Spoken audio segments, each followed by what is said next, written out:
Rome's darkest law said this: if your name appeared on the list, your life no longer belonged to you. Your wealth was taken, your killers were paid, and your death became perfectly legal. This wasn't justice. It was a law 3 men used to gain power. After the dust settled at Philippi, the leaders of the conspiracy were gone.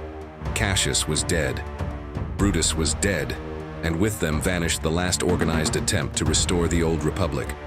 On paper, Rome still had senators, laws, and elections. But in reality, the only thing that mattered now was who controlled the armies. 2 men towered over the rest: Mark Antony, Caesar's most trusted general, a battlefield veteran, and the man many believed should inherit Caesar's world; and Octavian, just 19 but already one of the most dangerous politicians in Rome. Cold in strategy, relentless in ambition, and armed with the single greatest advantage anyone could possess: Caesar's name. Through that name came loyalty, wealth, and legitimacy. Octavian didn't need experience. The soldiers saw him as the future of Caesar's legacy. Standing between them was Lepidus, less celebrated, less charismatic, but commanding legions in Africa, and just enough influence to make himself essential in every negotiation. Rome was unstable, exhausted, leaderless. Everyone sensed the Republic was collapsing. They just didn't know what would replace it, and everyone in Rome knew what came next. These men would either share power or destroy each other. This was the world in which Rome's bloodiest alliance was born. Rome expected another civil war. Antony held the east, Octavian held the west, and Lepidus commanded enough legions in Africa to break the tie. 3 armies, 3 ambitions, 1 collapsing republic. But all 3 men understood the same truth: if they fought now, none of them would survive. So instead of clashing, they met. No speeches, no trust, just strategy. In a matter of days, they formed a legally sanctioned alliance with unlimited authority. The Second Triumvirate. They could pass laws without the Senate, raise armies without permission, and eliminate enemies without trial. But absolute power wasn't enough. They needed something else: money, control, silence, and that required something Rome had only seen once before: a kill list. A list of wealthy men whose deaths would fund the new regime. A list of rivals who might stand in their way. A list they could use to reshape Rome by force. These were the proscriptions, Rome's new kill list.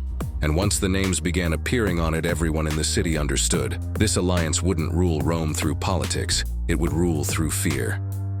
Once the kill list was written, Rome changed overnight. Soldiers moved through the city with wax tablets in their hands, reading out names the way officials announced legal decrees.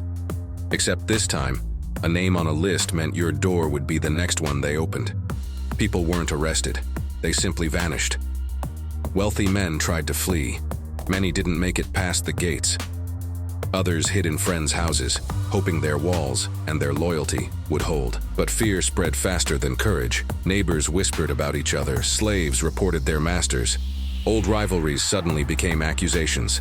The Triumvirate understood something brutal but true. Terror is the quickest way to create obedience. And every new name added to the kill list sent the same message across the city: if they can take him, they can take anyone. People avoided the forum. Shops closed early. Families locked themselves inside. Rome had seen civil wars before, but nothing like this. A government hunting its own citizens, but for money and control. Among all the names added to Rome's kill list, none struck the city harder than Cicero. Cicero wasn't a soldier. He was the Republic's voice. The one man who still dared to stand in the forum and warn Rome about Mark Antony's growing ambition. He exposed Antony publicly, told the people that power was being twisted, and refused to stay silent even when silence was safer. The people admired him for it. Antony wanted revenge.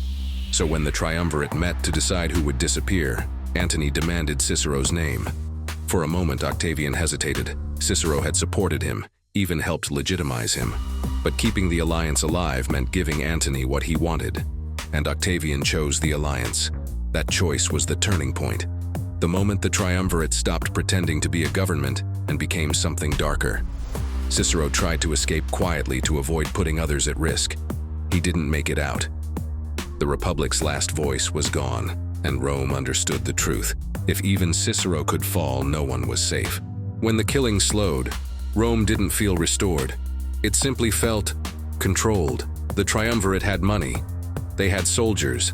They had silence. But they didn't have unity. Cicero's death didn't strengthen them. It exposed what was already true, that this alliance wasn't built on trust or vision. It was built on fear and necessity. Antony ruled the East like it was already his. Octavian tightened his grip on the West, earning loyalty the old republic never gave him. And Lepidus, pushed to the edge of power, held on to whatever influence he still had. On the surface, the triumvirate looked stable, but underneath, Rome felt the tension rising. They had eliminated their enemies. Now the only enemies left were each other. And as the killings finally stopped, everyone understood the same quiet truth. The kill list had only cleared the field. Because the way calm never lasts in Rome, the alliance wasn't ending with peace. It was ending with a war only one man could walk away from.